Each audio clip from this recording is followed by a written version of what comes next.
एक तू सच्चा तेरा नाम सच्चा अनंत पृष्ठ 1026 सतपुरुष बाबा फुल संदे वाले कहते हैं, हे परमेश्वर, छायामय विश्व पलकें झपका झपका कर सुध समेटता है।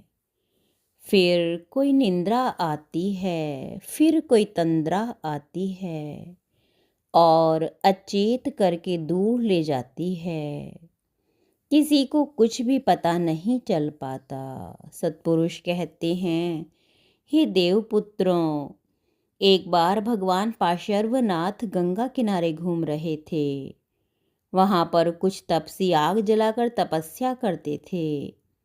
वे उनके पास पहुँचे और बोले, इन लकड़ों को जलाकर क्यों जीव हिंसा करते हो? कुमार की बात सुनकर तपसी बड़े झल्लाए और बोले, कहाँ है जीव?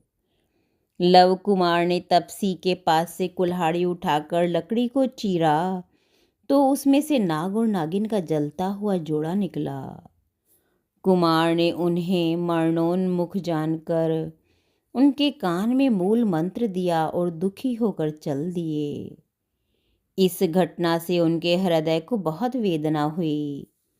जीवन की अनित्यता ने उनके चित्त को और भी उदास कर दिया और वे राज सुख को तिलांजलि देकर प्रव्रजित हो गए। एक बार वे अहिंस क्षेत्र के वन में ध्यानस्थ थे। ऊपर से उनके पूर्व जन्म का कोई बैरी देव कहीं जा रहा था। उन्हें देखते ही उनका पूर्व संचित बैर भड़क उठा। वह उनके ऊपर ईंट और पत्थरों की वर्षा करने लगा।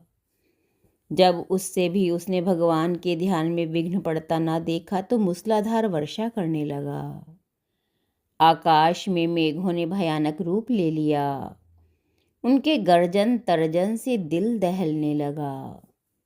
पृथ्वी पर चारों ओर पानी ही पानी उमड़ पड़ा।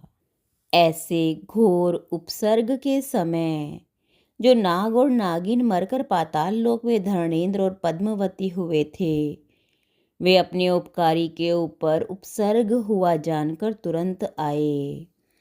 पद्मवती ने अपने मुकुट के ऊपर भगवान को उठा लिया और धर्मेंद्र ने सहस्त्र फन वाले सर्प का रूप धारण करके भगवान के ऊपर अपना फन फैला दिया और इस तरह उपद्रव से उनकी रक्षा की।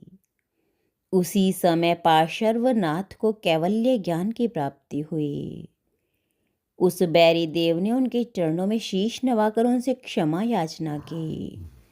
फिर 70 वर्ष तक जगह जगह विहार करके धर्मोपदेश करने के बाद 100 वर्ष की आयु में वे सम्मेद शिखर से निर्वाण को प्राप्त हुए। जहाँ से सुख पैदा होता है वहीं से दुख भी पैदा होता है। दोनों का उद्गम अपनी आत्मा है। सुख दुख का केंद्र अपनी आत्मा ही है। मनुष्य का पुण्य उसका मित्र और पाप उसका शत्रु है। अतः पाप लिप्सा का त्याग करके ऊर्ध्वगामी चिंतन करें। एक तू सच्चा तेरा नाम सच्चा।